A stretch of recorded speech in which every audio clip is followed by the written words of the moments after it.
My glorious King Cavill, why? So, the rumor going around is that Henry Cavill is in talks with Lucasfilm for a Star Wars role. Now, a lot of you guys know me, and if you know me, you would expect me to be with this idea. But I am not. Star Wars is a mess in general. It's kind of dead right now, and they're going all in on this Daisy Ridley Ray thing. So I would love Henry Cavill to not be part of that whatsoever. And it's funny because Ryan Gosling was just in talks with him last week, and now apparently he's in talks to play Ghost Rider. So who knows what's going on at Disney.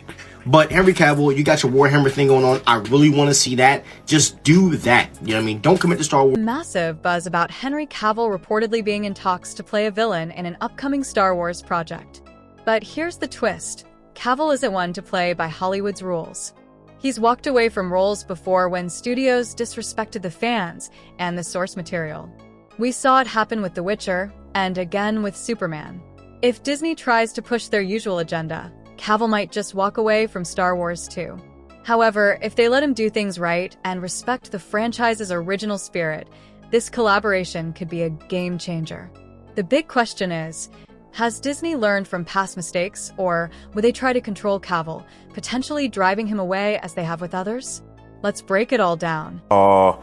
Humans who are fed a bunch of chemicals and magic to become mutated versions themselves. They're faster, stronger than regular humans. They're trained excessively, and they are used to kill monsters. And we find Geralt in Season 2 after having denied the responsibility of having a child surprise, which is... oh, goodness, this is a long explanation. One for a thing which they don't know they have yet, and it often turns out to be a child, inconveniently. And so Geralt ends up with one of these, and Geralt's my character, and he does not want to accept it, and then ultimately he ends up accepting it, and this is where we find him at the beginning of Season 2. I can't believe I did that. Chiefs, right? I'm a Chiefs fan, yeah. And how did that happen? Okay, so I spend a lot of time over here, obviously, and I've been watching some American football. I started to like the sport, and I realized I had to choose a team. And the only way I could choose a team was with something that was never going to change. So it wasn't going to be my buddy likes this team or whatever it may be.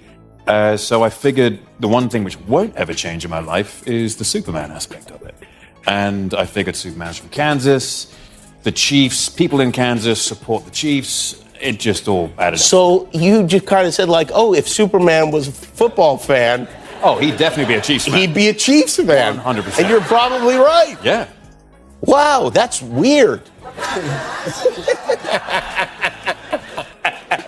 I mean, it's no different, I guess, than how anybody picks a team, especially when they root for a team that's not in their city. But that's a strange way to run. And so you now have decided that this is the team you like. Absolutely. Yes, and I like them a lot. I like them a lot. Chiefs Nation is a good fan base. You've been to the games there in Kansas City? I've been to one game at Arrowhead. At Arrowhead, yeah. And that was an amazing experience. I don't know if you guys have ever been to a football game before or anything, but this is... We all have, yes. When I went down, this is my first time, right? So I went down pitch side. Is that what you guys call it as well? Pitch side? We on the field. You're on the sidelines. Yeah, sidelines. Yeah, right. Went down on the sideline, and it was the flamethrowers, big jets of flame going into the sky. In England, we just, the teams walk out, sing a song if it's national, international rugby, and then we kick the crap out of each other. Right. It's a display. You have no flames over there? There's no explosions or bands? Are there bands? Henry Cavill has never been one to compromise when it comes to storytelling. He's known for respecting source material and honoring the legacy of the characters he portrays. That dedication is why fans trust him. He doesn't just play roles, he embodies them. However, when studios prioritize agendas over authentic storytelling, Cavill has proven he's not afraid to walk away. Take The Witcher, for example. Cavill was deeply passionate about the role of Geralt and committed to portraying the character as faithfully as possible to Andrzej Sapkowski's books. He openly stated that he would stay with the series as long as it remained true to the author's vision. But behind the scenes, tensions grew. The writers reportedly dismissed and mocked the original lore, reshaping the story into something unrecognizable. Cavill's attempts to raise concerns were ignored. When it became clear that creative differences couldn't be resolved, Cavill made the difficult decision to walk away. His exit became a powerful statement about staying true to storytelling integrity. Henry Cavill has always stood firm when it comes to storytelling integrity. Known for his deep respect for source material and commitment to honoring the legacy of the characters he plays, Cavill has earned the trust of fans. He doesn't just take roles, he becomes the characters. But when studios prioritize agendas over authentic storytelling, Cavill isn't afraid to walk away. Take The Witcher, for example. Cavill is passionate about portraying Geralt as faithfully as possible to Andrzej Sapkowski's books. He repeatedly expressed his commitment to staying with the series as long as it remained true to the author's vision. But behind the scenes, it became clear that the showrunners had different priorities. They reportedly mocked and dismissed the original lore, reshaping the story with modern identity politics rather than focusing on meaningful storytelling. When Cavill's concerns were ignored, he made his decision and left. Not long after, The Witcher: Blood Origin was released and became one of Netflix's most heavily criticized projects. Audiences and critics alike slammed it for poor world-building, unoriginality, and shallow attempts at diversity over compelling narrative. The show bombed, sending a clear message: Cavill was right to walk away. Then there's Superman. Cavill wanted to bring back the hopeful, heroic version of the character that fans cherished. However, Warner Brothers had other plans, pushing a reinvention that went against what made Superman iconic.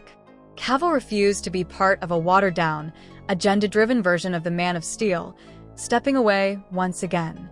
But with Warhammer 40K, Cavill is taking control.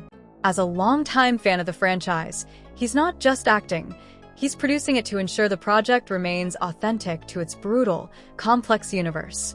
Cavill's involvement signals that when true fans take charge, the results are far superior to when corporate executives force political narratives into beloved franchises. So, what does this mean for Star Wars? If Cavill is involved, he won't just take a paycheck and play a role, he'll fight for the story's integrity. A lifelong sci-fi and fantasy enthusiast, Cavill understands what made Star Wars legendary. He's in it for the fans, the lore, and the love of storytelling. If Disney is serious about saving Star Wars, they'll let Cavill do what he does best: respect the story and bring the universe back to its former glory. But if they try to control him and push another hollow, politically driven narrative, Cavill will walk away, just as he did with The Witcher and Superman. Because Cavill refuses to be part of the problem, and if Disney doesn't get out of his way, they risk losing the one person who just might be able to save Star Wars. Dying to say, sorry, this is completely, every day on set, on this set, I was grinding my teeth because there was no one who would know the reference that I'm about to give you. And I mean, even if you don't get it, there's some cameras here and there are people at home who will get it. Okay.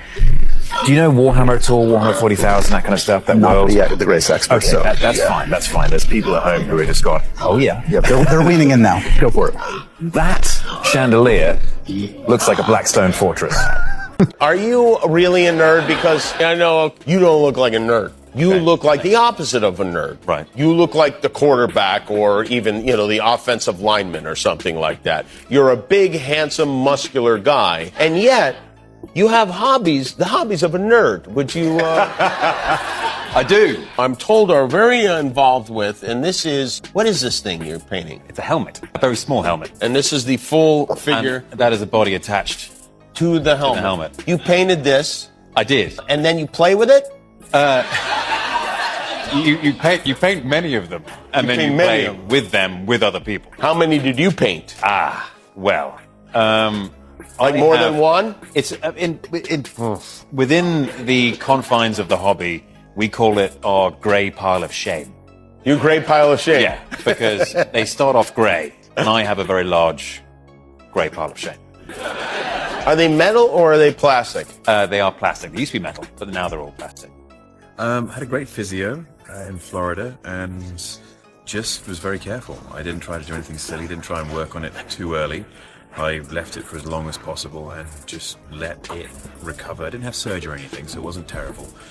But it did need just a lot of stillness. And when I had rested it for as long as possible within a brace, I then started the physio, and the physio was fantastic, and I ended up healing up rather nicely. They were Carrying your surprised. brother. They were very surprised. They were very surprised that I healed up as quickly as I did.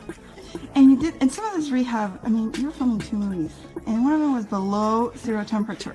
Yes, it's cold. How did you manage that training? The running, I mean, on treadmills is never quite as interesting as running outdoors. But that's what we did in Winnipeg. And since I've been in Paris, I've been running next to Seine, so it's been really enjoyable. Great. And this year there's a new edition, the superhero stroll. And there's all these little ones dressed up as superheroes. So Yes. how does it feel, them looking up, you know, to you and, you know, more importantly, parents teaching their kids about conservation? It's not about how it feels with kids looking up to me, and of course it's an enormous honor, but it's the position of responsibility and the opportunity for me to be able to have an effect on kids and the things which they may want to learn about. And so if they can gain an education from this and have a fun day out as well. Clip 3. The news that Henry Cavill is in talks for a villain role in Star Wars is shaking up the fandom, and for good reason. This isn't just another casting rumor. It could be the turning point Star Wars desperately needs. Cavill has built a career on fighting for meaningful storytelling and staying true to the legacy of the characters he plays. If these rumors are true, he might soon step into one of the most legendary franchises in cinematic history. But here's the big question. Will Disney let him do Star Wars the right way, or will they push him out like they did with Superman and The Witcher?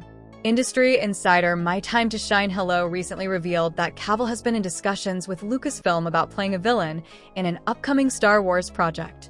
While nothing is officially confirmed, speculation is running wild. With Star Wars expanding into multiple new films and Disney desperately needing to regain fan trust, bringing Cavill on board could be a game changer, but only if they let him be who he is, a storyteller who prioritizes depth and respects the fans. The timing of this leak couldn't be more interesting. Over the years, Disney's handling of Star Wars has faced heavy criticism for focusing on identity politics rather than compelling stories. From the divisive sequel trilogy to underwhelming spin-offs, the franchise has struggled to recapture its former magic. Cavill's involvement could signal a shift, but only if Disney is willing to set aside its corporate agenda and give control back to creatives who genuinely care about Star Wars. Several projects would be a perfect fit for Cavill's villain role. Dave Filoni's New Republic crossover film. This project is expected to bring together elements from The Mandalorian, Ahsoka, and the Book of Boba Fett. Cavill could play a Sith Lord lurking in the shadows, a fallen Jedi, or an Imperial warlord seeking to restore the Empire. Filoni, one of the few creatives who understands what makes Star Wars work, offers a safe space where Cavill wouldn't need to compromise his beliefs. James Mangold's Dawn of the Force film, exploring the origins of the Jedi and Sith, this project could see Cavill as an ancient Sith Lord wielding raw, unrestrained power, a role perfectly suited to his commanding on-screen presence. Simon Kinberg's rumored Dark Trilogy. Kinberg, who worked on Star Wars Rebels, is rumored to be developing a trilogy with a darker, more serious tone. This could be a fresh, separate era of Star Wars where Cavill's powerful portrayal of a complex villain would shine. What makes this news even more exciting is that Cavill has always wanted to play a Star Wars villain. Back in 2016, he admitted, "I secretly want to be a bad guy in Star Wars." Now, nearly a decade later, that dream might finally become reality. But here's the complication. Cavill doesn't just take any role. He cares deeply about the legacy of the characters he plays. He left The Witcher when Netflix disrespected the source material and walked away from Superman when Warner Brothers wanted to reinvent the character into something he couldn't stand behind. If Disney tries to force a hollow, agenda-driven narrative onto Star Wars, Cavill will walk away. This is exactly why this casting leak is so important. If Cavill stays attached to the project, it could signal that Disney is finally learning from past mistakes and giving Star Wars back to the fans. But if he suddenly drops out, it will be proof that nothing has changed and that Star Wars is doomed to repeat its failures. Right now, the decision lies with Disney. They have a chance to bring in a powerhouse actor who could help restore Star Wars to its former glory. Cavill is the kind of actor who brings depth, power, and gravitas to every role he plays, something Star Wars hasn't seen in years. Now it's up to Disney to either embrace that or squander it. It'd been a few years. I've been working as an actor for a few years, and How much was it? don't ask him. That's so Swedish. 200 or 300 pounds. So I went back to Jersey with my dad, and I thought I want to treat myself. You know, I haven't actually got myself anything, and we were discussing what to do with it. And he said, "How about a car?" I was still driving my Peugeot 206, the first car I ever had. And I was like, it's time to upgrade. This thing struggles uphill at this stage. Yeah. And went to the local fancy garage, and there was a number of nice cars there, and the R8, Audi R8 was one which I really stood out. And I thought, this is a great car. I was looking at it, and my dad was sort of pausing around this other car, and in the really nice section. And I was like, what are you doing over there? And he said, I'm just looking at this car. And I was like, oh, yes, wow, this is really nice. Yeah, one day, huh? And he went, I said, what do you mean? He went, well, I mean, I'm sure we can make this work. And I was like, it's an Aston Martin DBS. Like, you can't just make this work. You can't toy with my emotions like that. It either can or can't. And he's like, well, I think it could be a thing, but think about it. Think about what car you want. They're two different cars. And I was like, I'm not thinking about anything. Aston Martin DBS. And so that was my second car.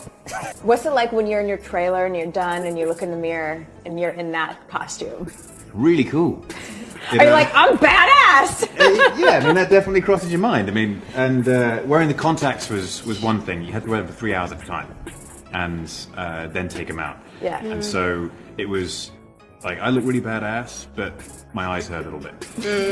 So they're still human. Still human at this moment. Still human, but it definitely helps you get into character. Yeah. When you're wearing all that get-up, it's just a short step to get off. Disney needs to let Henry Cavill be exactly who he is: a storyteller, a fan, and someone who truly understands the heart of science fiction and fantasy.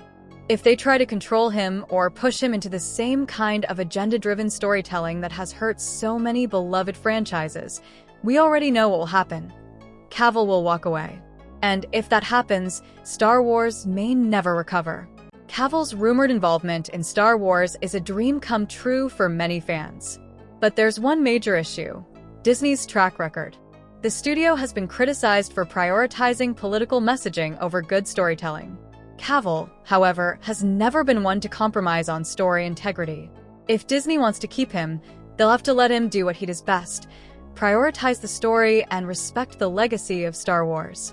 Cavill has already proven that he won't put his name on projects that betray their fanbase.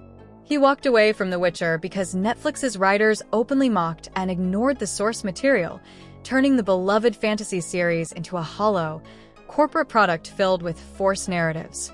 He also rejected Warner Brothers' plans for Superman when they wanted to stray from the classic, hopeful version of the character that fans adore. If Disney is serious about saving Star Wars, they'll need to embrace Cavill's passion for storytelling and his respect for the franchise's rich history.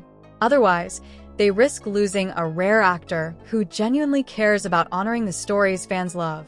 And if that happens, it may be a loss Star Wars can never recover from.